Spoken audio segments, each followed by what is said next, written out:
ಮುಂದುವರಿಯೋದಕ್ಕಿಂತ ಮುಂಚೆ ಚಾನಲ್ಗೆ ಹೊಸಬ್ರಾಗಿದ್ರೆ ಸಬ್ಸ್ಕ್ರೈಬ್ ಮಾಡ್ಕೊಳ್ಳಿ ಅಂಡ್ ವಿಡಿಯೋ ಇಷ್ಟ ಆಯ್ತು ಅಂದ್ರೆ ಡೆಫಿನೆಟ್ಲಿ ಒಂದು ಲೈಕ್ ಕೊಟ್ಟು ಕಂಟಿನ್ಯೂ ಮಾಡಿ. ನಮಸ್ಕಾರ.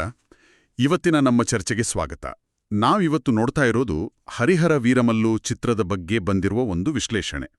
ಆಕ್ಚುಲಿ ಇದರ ಮೂಲ ಕಥೆ ಕೇಳೋಕೆ ತುಂಬಾ ಇಂಟ್ರೆಸ್ಟಿಂಗ್ ಆಗಿದೆ ಗೊತ್ತಾ. ಕೋಹಿನೂರ್ ವಜ್ರ ಕದಿಯೋ ಒಬ್ಬ ಕಳ್ಳನ ಕಥೆ. ಎಷ್ಟು ರೋಚಕ ಅಲ್ವಾ. ಆದರೆ ಈ ವಿಶ್ಲೇಷಣೆ ಓದಿದ್ರೆ ಆಕ್ಚುಯಲ್ ಸಿನಿಮಾ ಅನುಭವ ಇದೆಯಲ್ಲ, ಅದು ಅಷ್ಟು ಸರಳವಾಗಿಲ್ಲ ಅಂತ ಗೊತ್ತಾಗುತ್ತೆ. ಅಂದ್ರೆ ಫಸ್ಟ್ ಹಾಫ್ ಒಂದ್ ರೀತಿ ಇದ್ರೆ ಸೆಕೆಂಡ್ ಹಾಫ್ ಪೂರ್ತಿ ಬೇರೆ ಟ್ರ್ಯಾಕ್ ಹಿಡಿದಿದೆ ಅಂತ ವಿಶ್ಲೇಷಕರು ಸ್ಪಷ್ಟವಾಗಿ ಹೇಳ್ತಾರೆ. ಮೊದಲ ಭಾಗ ಸ್ವಲ್ಪ ಓಕೆ ಅನ್ಸಿದ್ರು, ಎರಡನೇ ಭಾಗ ತೀರಾ ಡಿಸಪಾಯಿಂಟಿಂಗ್ ಆಗಿದೆ ಅನ್ನೋದು ಅವರ ಅಭಿಪ್ರಾಯ. ಇದ್ರ ಬಗ್ಗೆನೇ ಇವತ್ತು ಸ್ವಲ್ಪ ಆಳವಾಗಿ ಮಾತಾಡೋಣ. ಸರಿ, ಹಾಗಿದ್ರೆ ಮೊದಲಾರ್ಧದಿಂದ ಶುರು ಮಾಡೋಣ. ವಿಶ್ಲೇಷಣೆ ಪ್ರಕಾರ ಫ್ಯಾನ್ಸ್ಗೆ ಇಷ್ಟ ಆಗೋ ಕೆಲವು ವಿಷಯಗಳು ಇದ್ವು ಅಂತ. ಹಾಡುಗಳು, ಆಮೇಲೆ ಕೆಲವು ಫೈಟ್ಸ್, ಇವೆಲ್ಲ ಸ್ವಲ್ಪ ಚೆನ್ನಾಗಿ ಬಂದಿವೆ ಅಂತ. ಪವನ್ ಕಲ್ಯಾಣ್ ಅವರ ಸ್ಕ್ರೀನ್ ಪ್ರೆಸೆನ್ಸ್ ಬಗ್ಗೆನೂ ಒಳ್ಳೆ ಮಾತು ಹೇಳಿದ್ದಾರೆ, ಅದು ಚೆನ್ನಾಗಿದೆ ಅಂತ. ಓಕೆ, ಆ ಪ್ರೀ ಇಂಟರ್ವೆಲ್ ಚಾರ್ಮಿನಾರ್ ಸೀಕ್ವೆನ್ಸ್ ಇದೆಯಲ್ಲ, ಮತ್ತೆ ಇಂಟರ್ವೆಲ್ ಬ್ಲಾಕ್, ಇವು ಕೂಡ ಸ್ವಲ್ಪ ಮಟ್ಟಿಗೆ ಪಾರ್ಷಿಯಲಿ ಇಷ್ಟ ಆಗುತ್ತೆ ಅಂತಾರೆ.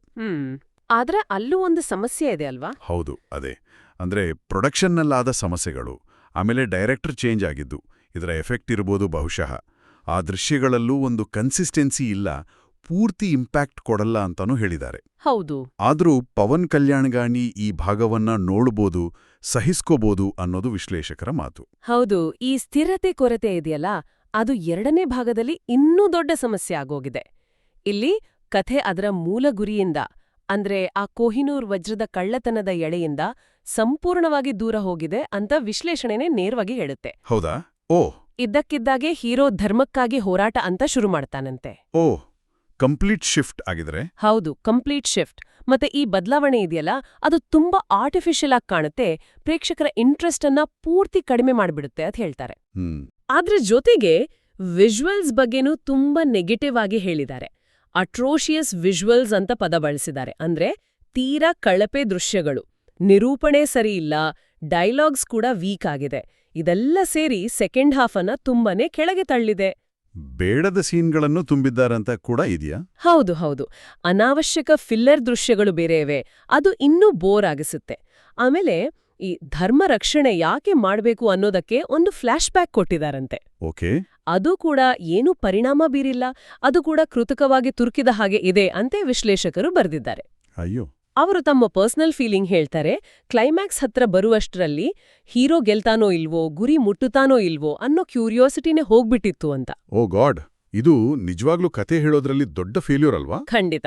ಸರಿ, ಆಕ್ಟರ್ಸ್ ಬಗ್ಗೆ ಏನ್ ಹೇಳುತ್ತೆ ವಿಶ್ಲೇಷಣೆ ಪವನ್ ಕಲ್ಯಾಣ್ ಬಗ್ಗೆ? ಪವನ್ ಕಲ್ಯಾಣ್ ಅವರ ಪಾತ್ರವನ್ನ ಆಕ್ಚುಲಿ ಅಚ್ಚುಕಟ್ಟಾಗಿ ನಿಭಾಯಿಸೋಕೆ ಪ್ರಯತ್ನ ಪಟ್ಟಿದ್ದಾರೆ ಅಂತಿದೆ. ಮುಖ್ಯವಾಗಿ ಸ್ಟಂಟ್ಸ್ನಲ್ಲಿ ಅವರ ಎಫರ್ಟ್ ಕಾಣುತ್ತೆ.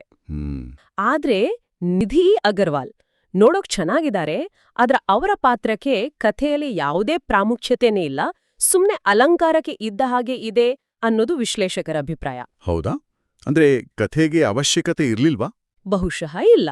ಇನ್ನು ಉಳಿದವರು ಸುನೀಲ್, ನಾಜರ್, ಬಾಬಿ ಡಿಯೋಲ್, ಸತ್ಯರಾಜ್ ಇವರೆಲ್ಲ ದೊಡ್ಡ ನಟರೇ. ಹೌದು, ಎಲ್ಲರೂ ದೊಡ್ಡ ಹೆಸರುಗಳೇ. ಆದ್ರೆ ಅವರ ಟ್ಯಾಲೆಂಟ್ಗೆ ತಕ್ಕ ಪಾತ್ರಗಳೇ ಇಲ್ಲ, ಪಾತ್ರಗಳನ್ನೇ ಸರಿಯಾಗಿ ಬರ್ದಿಲ್ಲ. ಹಾಗಾಗಿ ಅವರಿಂದ ಯಾವುದೇ ಪ್ರಭಾವ ಆಗ್ಲಿಲ್ಲ ಅನ್ನೋದು ವಿಶ್ಲೇಷಣೀಯ ಮಾತು.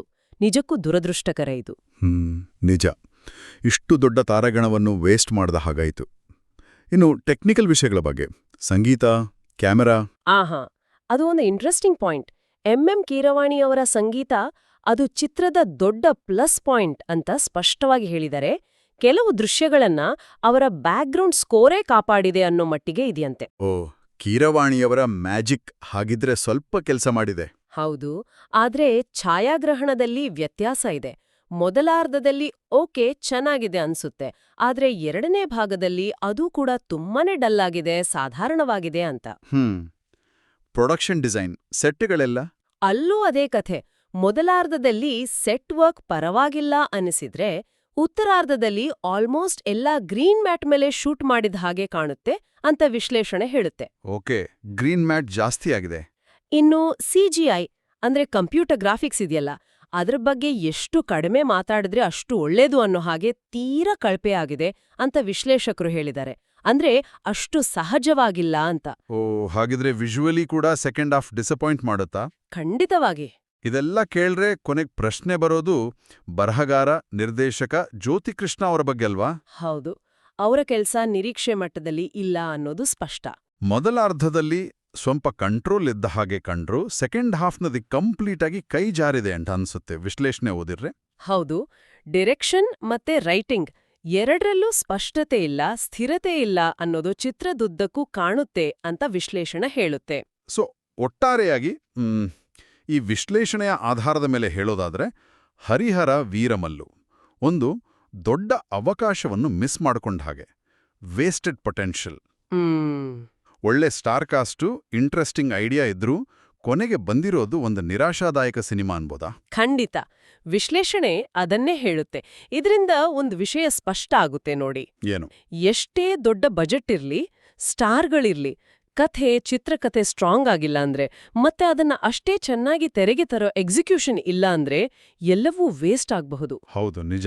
ಬಹುಶಃ ದೊಡ್ಡ ಪ್ರಾಜೆಕ್ಟ್ಗಳಲ್ಲಿರೋ ಚಾಲೆಂಜ್ಗಳು, ಕ್ರಿಯೇಟಿವ್ ಹೊಂದಾಣಿಕೆಗಳು ಇದೆಲ್ಲ ಹೇಗೆ ಕೊನೆ ರಿಸಲ್ಟ್ ಮೇಲೆ ಪರಿಣಾಮ ಬೀರುತ್ತೆ ಅನ್ನೋದಿಕ್ಕೆ ಇದೊಂದು ಉದಾಹರಣೆ ಇರಬಹುದು.